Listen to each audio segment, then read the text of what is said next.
Part 3 of documenting my SSC CGL preparation journey. తర్వాత మళ్ళీ next test రాస్తే 84 వచ్చింది, తక్కువైంది మళ్ళీ రిజల్ట్. మళ్ళీ దాని తర్వాత నెక్స్ట్ డే ఈ 2 రాష్ట్రం.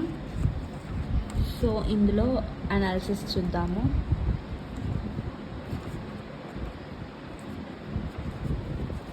ఇందులో 46 correct and 16 incorrect.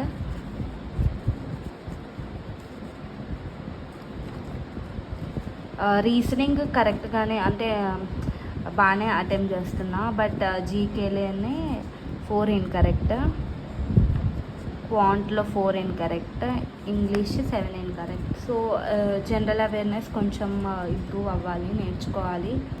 And next 103, ఇదే నేను ఇప్పటివరకు రాసిన టెస్ట్స్లో హైయెస్ట్ స్కోర్ 103.5. ఇందులో కూడా రీజనింగ్ 21 కరెక్ట్.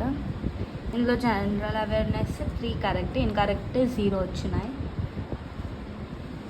సో ఇందులో ఇన్కరెక్ట్ తక్కువ ఉన్నాయి, బేసికలీ ఇన్కరెక్ట్ ఓన్లీ 5 ఉన్నాయి, అందుకే స్కోర్ అనేది హై వచ్చింది. అండ్ తర్వాత ఇంకొక టెస్ట్ 99 వచ్చింది. ఇందులో కూడా కొంచెం ఇన్కరెక్ట్ కొంచెం తక్కువే వచ్చింది, 10. ఇందులో రీజనింగ్ ఆల్మోస్ట్ అన్నీ అటెంప్ట్ చేసిన, అందులో ఒక్కటే ఇన్కరెక్ట్. జనరల్ అవేర్నెస్ కూడా 5 కరెక్ట్, ఇన్కరెక్ట్ 0. ఇందులో చాలా మైన్యూట్ ఇట్లా క్వశ్చన్ సరిగ్గా చదవకుండా ఒకటి అనుకొని పెట్టిన వాటిల్లో ఇన్కరెక్ట్ 4 వచ్చినాయి క్వాంట్లో. And English 5 incorrect. సో ఈరోజు మళ్ళీ ఒక 2 ఎగ్జామ్స్ రాద్దాం అనుకుంటున్నా, 2 మాక్ టెస్ట్. దాని రిజల్ట్ రేపు పెట్టేస్తాను.